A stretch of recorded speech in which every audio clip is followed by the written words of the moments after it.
எல்லாமே உள்ளுக்குள்ளேயே வச்சுப்பாங்க. அதே மாதிரி கோவம் ஜாஸ்தி வரும், இரிட்டேஷன் வரும், அப்படியே கத்துவாங்க பார்த்துக்கோங்க. அப்போ வந்து ஏன் கத்துறோம்னு அவங்களுக்கே தெரியும், நம்ம ஏன் நம்மள மீறி செயல்படுறோம் அப்படின்ட்டு. ஆனா அதையும் வந்து அப்படியே கண்ட்ரோல். இதை வந்து பசங்க யாரும் புரிஞ்சுக்கிறது கிடையாது.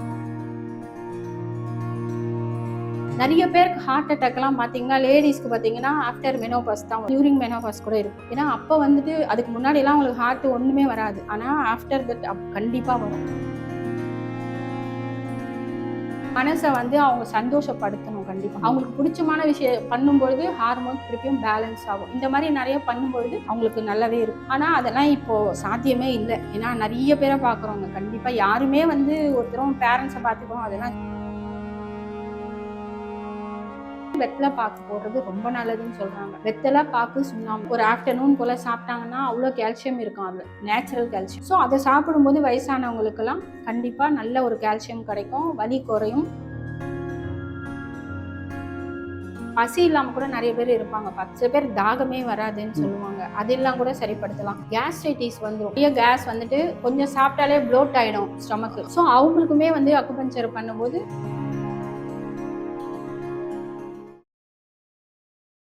வணக்கம் மேம். வணக்கம். எப்படி மேம்? நல்லா இருக்கு. சந்தோஷம். இப்போ பெரியவங்களா இருக்காங்களா மேம், ஒரு 50 பிளஸ்ல இருக்கவங்கள ரொம்ப கேர் பண்ணணும் அப்படின்றது இப்போ ரீசெண்ட் டைம்ல நான் பாக்குறேன் மேம். இப்போ அவங்களுக்குள்ள இருக்க நிறைய பிரச்சனையை வெளியே ஷேரே பண்ண மாட்டேன்றாங்க. தன்னோட பசங்களுக்கு இதாயிடும், அஃபெக்ட் ஆயிடும், அவங்க டென்ஷன் ஆயிடுவாங்க அப்படின்றனால அவங்களுக்குள்ளே வச்சு வச்சு இது பண்ணிட்டு இருக்காங்க. இப்போ இருக்க யங்ஸ்டர்ஸ்க்கும் நான் நினைக்கிறது என்னன்னா பேரண்ட்ஸை பார்த்துக்கணும் அப்படின்னு. நீங்க சொல்லுங்க, எப்படி ஏஜ்ல இருக்கவங்கள என்னென்ன விஷயங்களை பார்த்துக்கணும், அவங்களுக்கு என்னென்ன பிரச்சனைகள்லாம் இருக்கலாம்? கண்டிப்பா ஒரு நல்ல ஒரு கேள்வி கேட்டிருக்கீங்க நீங்க. தேங்க்யூ.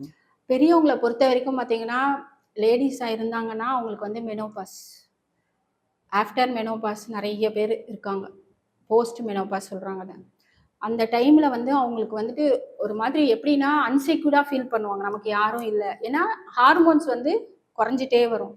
அந்த ஹார்மோன்ஸ் குறையும் பொழுது அவங்களுக்கு வந்துட்டு அவங்களால வந்துட்டு ஒரு சுயமாக கூட யோசிக்கிறதுக்கு கூட அவங்களால முடியாது. எல்லாமே டவுன் ஆகிடும். ஸோ அப்போ உடம்பும் சரி ரொம்ப தளர்ந்து போயிடும். அதாவது விட்டமின்ஸ் நான் சொன்ன டி, அது வந்துட்டு போன்லாம் ரொம்ப வீக் ஆகும். ஸோ அதை பார்த்து சாப்பிடணும். அதே மாதிரி B12 நம்மளுக்கு வந்து புரோட்டீன் ரொம்ப தேவை. வயசாக புரோட்டீன் தான் நம்மளுக்கு தேவை. ஸோ அதெல்லாம் கூட அவங்களுக்கு தெரியாது. அந்த அளவுக்கு புரோட்டீன் சாப்பிடணும்னு கூட யாருக்குமே தெரியாது. ஸோ அம்மாலாம் வந்து எப்படி பார்த்தீங்கன்னா அவங்க அதெல்லாம் சொல்ல மாட்டாங்க. கண்டிப்பாக சொல்லாமையே உள்ளுக்குள்ளேயே வச்சுப்பாங்க. ஸ்ட்ரெஸ் ரொம்ப வரும் அவங்களுக்கு. அதே மாதிரி கோவம் ஜாஸ்தி வரும், இரிட்டேஷன் வரும், அப்படியே கத்துவாங்க பார்த்துக்கோங்க. அப்போ வந்து ஏன் கத்துறோம்னு அவங்களுக்கே தெரியும், நம்ம ஏன் நம்மள மீறி செயல்படுறோம் அப்படின்ட்டு. ஆனா அதையும் வந்து அப்படியே கண்ட்ரோல். இதை வந்து பசங்க யாரும் புரிஞ்சுக்கிறது கிடையாது. கண்டிப்பா. அதனால நான் வந்துட்டு ஒரு 50+ வந்தாலே நான் எல்லாருக்குமே நான் சொல்றது, நீங்க உங்க உடம்ப ஃபர்ஸ்ட் பார்க்கணும். நிறைய பேருக்கு ஹார்ட் அட்டாக் எல்லாம் பாத்தீங்கன்னா லேடிஸ்க்கு பாத்தீங்கன்னா ஆஃப்டர் மெனோபாஸ் தான் வரும், இல்லை டியூரிங் மெனோபாஸ் கூட இருக்கும். ஏன்னா அப்போ வந்துட்டு அதுக்கு முன்னாடி எல்லாம் உங்களுக்கு ஹார்ட் ஒண்ணுமே வராது. ஆனா ஆஃப்டர் தட் கண்டிப்பா வரும். இப்போ இதெல்லாம் வந்து நம்ம மனசுல வச்சுட்டு நம்ம வந்துட்டு அவங்கள கேர் பண்ணா அந்த மெனோபாஸ்ன்ற ஸ்டேஜ் வந்து போறதே தெரியாது, வரதும் தெரியாது. சில பேர் நிறைய படிச்சவங்க எல்லாம் டாக்டர்ஸ் எல்லாம் அவங்களுக்கு தெரியும். ஸோ அவங்க அதுக்கேற்ற மாதிரி பேலன்ஸ்டா ஃபுட்டும் எடுத்துப்பாங்க, நல்ல தூக்கம். அதே மாதிரி மனசை வந்து அவங்க சந்தோஷப்படுத்தணும். கண்டிப்பா அவங்களுக்கு பிடிச்சமான விஷயம் பண்ணும்பொழுது ஹார்மோன் திருப்பியும் பேலன்ஸ் ஆகும். இந்த மாதிரி நிறைய பண்ணும்பொழுது அவங்களுக்கு நல்லாவே இருக்கும். ஆனா அதெல்லாம் இப்போ சாத்தியமே இல்லை. ஏன்னா நிறைய பேரை பாக்குறோங்க. கண்டிப்பா யாருமே வந்து ஒருத்தரும் பேரண்ட்ஸை பார்த்துக்கிறோம் அதெல்லாம் சுத்த போய் தான். அதனால அவங்களுக்கு என்னன்னு பாத்தீங்கன்னா நிறைய லேடிஸ்க்கு பாத்தீங்கன்னா ரொம்ப முட்டி வலி தான் அவங்களுக்கு வரும். அதே மாதிரி பாதம் வந்து வரும், ஹீல் பெயின் வரும், பேக் பெயின் வரும். தூக்கம் இருக்காது. ஃபர்ஸ்ட் ஆஃப் ஆல் அவங்களுக்கு தூக்கம் வராம ரொம்ப அவஸ்தைப்படுவாங்க. அப்படி இருந்தும் அவங்க வந்துட்டு அவங்களோட கடமையை தவறாம தான் பண்ணிட்டு இருக்காங்க. வலியோட வேதனையோடைய தான் பண்றாங்க. அப்படி இருக்கும்போது அந்த டைம்ல தான் பாத்தீங்கன்னா சுகர் வரும், பிபியும் வரும், ஃபேட்டி லிவர் வரும். அதே மாதிரி யூட்ரஸ்ல பாத்தீங்கன்னா ஃபைப்ராய்ட்ஸ் வரும் அவங்களுக்கு. ஸோ இதெல்லாமே வந்துட்டு காரணம் வந்து அவங்களுக்கு இந்த ஹார்மோன்ஸ் தான் டிமினிஷ் ஆகிறது தான் காரணம். ஸோ அதுக்கு தெரிஞ்சு அதுக்கு ஏற்ற மாதிரி அவங்களுக்கு பண்ணலாம். அப்போ யூரினரி இன்கான்டினன்ஸ் நிறைய பேருக்கு வரும். லேடிஸ்க்கு பாட்டி தாத்தா 2 பேருக்குமே வரும். எப்படின்னா அவங்களால வந்துட்டு யூரினை வந்து கண்ட்ரோல் பண்ணக்கூடியது வந்துட்டு ஒரு ஆர்கன் இருக்கு. அந்த ஆர்கனை ட்ரீட் பண்ணா மட்டும்தான் இது பண்ண முடியும். இல்லாம எவ்வளவு அவஸ்தைப்படுவாங்கன்னு உங்களுக்கே தெரியும். அதே மாதிரி ஜென்ஸுக்கு பாத்தீங்கன்னா ப்ராஸ்டேட் கிளாண்ட் என்லார்ஜ்மெண்ட், இது கண்டிப்பா பாத்தீங்கன்னா 40+ இப்பெல்லாம் நிறைய பேருக்கு வர ஆரம்பிச்சுது. ஸோ அவங்களுக்குமே வந்து இதுல ரொம்ப நல்ல ட்ரீட்மெண்ட் இருக்குது. இப்போ ப்ராஸ்டேட் கிளாண்ட் என்லார்ஜ்மெண்ட் நிறைய பேருக்கு யூரின் வந்து நிறையவும் வரும், சில பேருக்கு வந்துட்டு யூரினே வராது. ம்.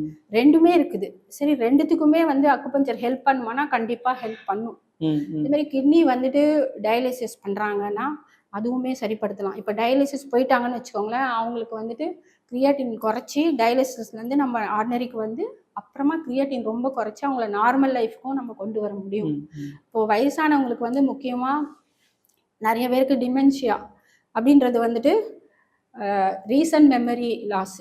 நம்ம வந்து இப்போ சாப்பிட்டீங்களான்னு கேட்டா சாப்பிட்டோமான்னு தெரியாது. அவங்களுக்கு மறந்துடுவாங்க. அப்புறம் பேசவே அவங்க பேசுறது என்ன சாப்பிட்டீங்கன்னா அவங்களுக்கு அந்த பேர் சொல்ல தெரியாது.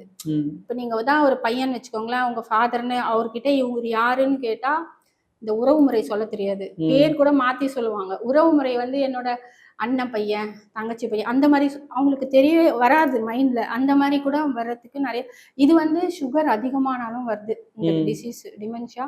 இல்லாட்டி பிபி அதிகமானாலும் நம்ம கண்டுக்காமையே விட்டுட்டாலும் வரும். சம்டைம்ஸ் வந்துட்டு சுகருக்கு வந்து நிறைய மெடிசன்ஸ் எடுத்து லோ சுகர் போயிட்டாங்கன்னு வச்சுக்கோங்களேன், அவங்களுக்குமே வரும். ஸோ இந்த மாதிரி வந்து ஏன் வருது வயசானவங்களுக்குன்னா, நம்ம வந்து கண்டிப்பா நம்ம வந்து கேர் பண்ணாதனால தான் வருது என்னை பொறுத்த வரைக்கும். நிறைய பேர் பார்த்தீங்கன்னா ரொம்ப கான்சியஸா இருப்பாங்க. சில பேர்லாம் நான் பார்த்துருக்கேன் பேஷண்ட்டு கரெக்ட் டைமுக்கு சாப்பிடுவாங்க, கரெக்ட் டைமுக்கு தூங்குவாங்க, எல்லாத்தையும் பர்ஃபெக்ட்டா பண்ணிப்பாங்க. அவங்களுக்கு நிஜமா வரவே வராது. எந்த பிரச்சனையும் வராது. கண்டிப்பா வராது. அப்ப அதனால தான் நம்ம ஒரு பொருளை எந்த தூரமா பத்திரமா வச்சுக்கிறோமோ நல்லா தானே இருக்கும்.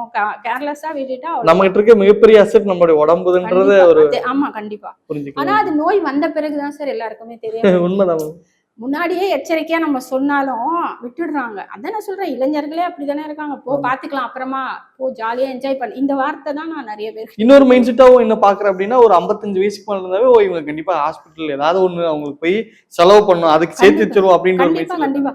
அதுதான் சொல்றேன், இந்த ட்ரீட்மெண்ட் எடுத்துக்கோங்க, அதுல இருந்து தப்பிக்கலாம் அப்படின்னா அதுல அவ்வளோ தூரம் போகணுமா போ அப்படின்றவாங்க. இல்லைன்னா அவ்வளோ ஃபீஸ் கொடுக்கணுமா, சரி பார்த்துக்கலாம் அப்புறமா நம்ம வீட்லயே ஏதோ ஒன்று பண்ணிக்கலாம் அப்படின்ட்டு யூடியூப் பார்க்குறாங்க, ஏதோ ஒன்று பண்ணிக்கிறான். ஆமா, தனக்குத்தானே மருத்துவர் இங்க நிறைய பேர் இருக்காங்க சார். அது ரொம்ப தவறு நடக்குது. நான் அதான் சொல்லுவேன், நிறைய பேர் வந்துட்டு இப்போ நான் வந்து ஃபார் எக்ஸாம்பிள் இப்போ கடுக்கா ஏதோ ஒரு சொல்றேன்னு வச்சுக்கோங்களேன், அது நல்லது நீங்க சாப்பிடுங்க. எல்லாரும் அதெல்லாம் சாப்பிட்டு மோஷனே போகாம ரொம்ப கஷ்டப்பட்டு பைல்ஸ் வந்து கூட வராங்க எங்க கிட்ட. இப்போ என்ன நான் கேட்டா இப்படிதான் சொல்லுவாங்க. நான் சொல்வேன் அது நல்லதுதான், ஆனா அது உங்களுக்கு சொன்னாங்களான்னு கேட்பேன் நான் ஃபர்ஸ்ட். உங்களுக்கு உங்க பேரை சொல்லி உங்களுக்கு இருக்க பிரச்சனையெல்லாம் சொல்லி அவங்க சொன்னாங்க இல்லை தானே? ஜென்ரலா சொல்றாங்க. அது எவ்வளவு எடுக்கணும்னு ஒண்ணு இருக்குங்க. இத்தனை கிராம் தான் எடுக்கணும்னு இருக்கு, அது எப்படி எடுக்கணும்னு இருக்கு, அதெல்லாம் சொல்ல மாட்டேங்கிறாங்க. அதனால இவங்களும் அதை அப்படியே ஃபாலோ பண்றாங்க. இந்த மாதிரி தவறுதலாவும் இது நிறைய வழிவகுக்குது. அது நம்மளுக்கு கரெக்டா பார்த்து நம்ம பண்ணணும். நம்ம தப்பு தான் இல்ல, அதுவும் நம்ம ப்ரிகாஷனா இருக்கணும். சோ ஏஜ்ல இருக்கவங்களுக்கும் நம்ம இவங்களுக்கு இந்த பிரச்சனை இருக்குன்னு நம்ம தெரிஞ்சு நம்ம கியூர் பண்ணலாம் அக்யூபஞ்சர் மூலமா. அண்ட் இதெல்லாம் அவங்களுக்கு வரலாம்னு நம்ம ப்ரிகாஷன்ஸாவும் பண்ணலாம். ஒரு நோய் நொடிகள்ல இருந்து தப்பிக்கிறதுக்கும் நம்ம வந்துட்டு புள்ளிகள் எல்லாம் இருக்கு, பாயிண்ட்ஸ் எல்லாம் அதை போட்டோம் நம்ம வந்து ப்ரிவென்ட்டும் பண்ணலாம். ப்ரிவென்ஷனும் இருக்கு அக்குபங்க்சர்ல. டிசீஸே வராம நம்ம இருக்கணும்னா நம்ம எல்லா ஆர்கனுமே வந்து நம்ம நல்லபடியா வச்சுட்டா கண்டிப்பா அதுல இருந்து தப்பிக்கலாம். இப்ப வயசானவனாவே இந்த ஒரு விஷயம் அதிகமா ஃபேஸ் பண்ணுவாங்க. அதிக நேரம் நிக்க முடியாது, நடக்க முடியாது, மூட்டு வலி அதிகமா அவங்களுக்கு வரும், ஆயில்லாம் அப்ளை பண்ணிட்டு இருப்பாங்க. அது அந்த எந்த அளவுக்கு அவங்களுக்கு அது பாசிட்டிவ் கொடுக்கும் நீங்க நினைக்கிறீங்க? கண்டிப்பா வந்து எல்லாருக்குமே வந்து பெயின் வருது. ஜாயிண்ட் பெயின் அப்படின்னும் பொழுது எல்லாருமே வந்துட்டு நான் சொல்றேன் விட்டமின் டி பார்க்கணும், செக் பண்ணணும் கண்டிப்பா. ஏன்னா வெயில்ல இப்ப யாருமே போறது இல்லைங்க. ஃபர்ஸ்ட் ஆஃப் ஆல் அது வந்துட்டு சென்னையை பொறுத்த வரைக்கும் என்ன சொல்றாங்கன்னா 11:30 to 12 இருக்கு இல்லையா ஆஃப்டர்நூன், அந்த டைம்ல வந்துட்டு சூரியனோட இதுல இருந்து விட்டமின் டி இருக்குன்னு சொல்றாங்க. சோ அந்த டைம்ல நம்ம கொஞ்ச நேரம் ஒரு பால்கனிலயோ வாசல்லையோ ஒரு சேர்ல உட்கார்ந்து ஆமா டெய்லி கொஞ்சம் நேரம் உட்கார்ந்து சரிப்படுத்திக்கலாம். அப்புறம் கால்சியம் ரிலேட்டடான ஃபுட்டு நிறைய எடுக்கணும். இப்போ மெடிசன் எடுத்தாலும் வந்து ஒரு 40% 30% தான் அப்சர்ப்ஷனே இருக்கும்னு சொல்றாங்க, எவ்வளவு காஸ்ட்லியான மெடிசன் இருந்தாலும். அதை விட கேழ்வரகு இருக்குல்ல, ராகில சாப்பிடலாம். அதே மாதிரி கேரட்டு, எதெல்லாம் கால்சியம் நிறைய இருக்கோ அதெல்லாம், அந்த பிரண்டைன்னு சொல்றாங்களா அதுல நிறைய இருக்கு கால்சியம், அது சாப்பிடலாம். அதுக்கப்புறம் முருங்கைக்கீரை ரொம்ப ரொம்ப நல்லது, அது சாப்பிடலாம். அப்புறம் வந்துட்டு வெத்தலை பாக்கு போடுறது ரொம்ப நல்லதுன்னு சொல்றாங்க. வெத்தலை பாக்கு சுண்ணாம்பு இது மட்டும் ஒரு ஆஃப்டர்நூன் போல சாப்பிட்டாங்கன்னா அவ்வளோ கால்சியம் இருக்கும், அதுல நேச்சுரல் கால்சியம். ஸோ அதை சாப்பிடும்போது வயசானவங்களுக்கெல்லாம் கண்டிப்பா நல்ல ஒரு கால்சியம் கிடைக்கும், வலி குறையும். அப்படி இல்லாம இப்போ ருமட்டாய்டு ஆர்த்ரைட்டிஸ்லாம் கேள்விப்பட்டிருக்கீங்களா? ஆட்டோ இம்யூன் டிசீஸ், அது வந்தால் ரொம்ப கஷ்டம்னு சொல்லுவாங்க. அதெல்லாம் கூட அக்குபஞ்சர்ல சரிப்படுத்தலாம். நிறைய பேர் வந்துட்டு முட்டி வலி plus back pain, neck pain எல்லாமே வருது அவங்களுக்கு. காரணம் இதுதான். கால்சியம் முதல்ல நம்ம இதுல எவ்வளோ இருக்குன்னு பார்க்கணும் அவங்க கண்டிப்பா. பார்த்துட்டு வலி இருந்தாலும் சரி, நீங்க அக்குபஞ்சர் எடுத்துக்கும் பொழுது உங்களுக்கு ரொம்ப மெடிசனே இல்லாம, சைட் எஃபெக்ட்டே இல்லாம உங்களுக்கு சரிப்படுத்தக்கூடிய இது எல்லாமே அக்குபஞ்சர்ல இருக்கு கண்டிப்பா. அதே மாரி தூங்குற டைம் பார்த்தீங்கன்னா, நெறைய பேருக்கு தூக்கம் வராம அப்படியே ஏன்னா அவங்களுக்கு படுத்திருப்பாங்க கவலை ஆனா தூங்க ஆமா தூங்க மாட்டாங்க. மாட்டாங்க. ஆ. கவலை ஜாஸ்தின்னு வச்சுக்கோங்களேன். Acupuncture 100% stress free. ம். உங்களுக்கு எவ்வளோ ஸ்ட்ரெஸ் இருந்தாலும் அத வந்து சரிப்படுத்துறது அக்குபஞ்சரால முடியும். ம். அதனால ஒரு வயசானவங்க வந்தாங்கன்னா, கண்டிப்பா அவங்களுக்கு ஏற்படக்கூடிய எல்லா பிரச்சனையுமே நம்ம வந்து ஈஸியா சரிப்படுத்த முடியும். முடியும். ஆ. எல்லா பிரச்சனையுமே சரிப்படுத்தலாம். Yes ma'am. அதே மாதிரி இந்த வயசானவங்ககிட்ட எல்லார்கிட்டயுமே இருக்கும் மேம். இது வந்து இவங்களுக்கு தான் இல்ல. ம். எல்லாருமே வந்து தான் பையனுக்கு ஏதாவது நல்லா நடக்கணும், பொண்ணுக்கு நடக்கணும், பேரன் பேத்திக்கு நடக்கணும். ஏதாவது ஒண்ணு நினைச்சு அவங்களே கவலைப்பட்டுக்கிட்டே இருப்பாங்க. அது அவங்களுக்கு நீங்க சொன்ன மாரி இன்னும் நெறைய ஒரு பெரிய பிரச்சனைய கொண்டு கவலை வரும். ஆமா அதான் சொல்றேன். அந்த கவலையோட வரவங்களுக்கு நம்ம ட்ரீட்மெண்ட் குடுக்கும்போது கவலை குறைஞ்சிரும்னு சொல்றேன் நானு. Super, super. கண்டிப்பா கவலை குறையும். ம், ம். கவலை குறைஞ்சு நிம்மதியா தூங்குவாங்க. அதாவது ஓகே. எல்லா விதத்திலுமே இப்ப பசி இல்லாம கூட நெறைய பேர் இருப்பாங்க பார்த்திருக்கீங்களா? ம், சில பேர் தாகமே வராதுன்னு ம், சொல்லுவாங்க. அதெல்லாம் கூட சரிப்படுத்தலாம். கேஸ்ட்ரைட்டிஸ் வந்துரும். ம், ம். நெறைய கேஸ் வந்துட்டு கொஞ்சம் சாப்பிட்டாலே ப்ளோட் ஆயிடும் ஸ்டொமக்கு. ஆ. ஸோ அவங்களுக்குமே வந்து அக்குபஞ்சர் பண்ணும்போது நல்ல ஒரு இது கிடைக்கும். ரிசல்ட் இருக்கும். Okay ma'am. இவ்வளவு நேரம் எங்களுக்காக தெளிவான விளக்கம் கொடுத்து நன்றி. ரொம்ப தேங்க்ஸ்.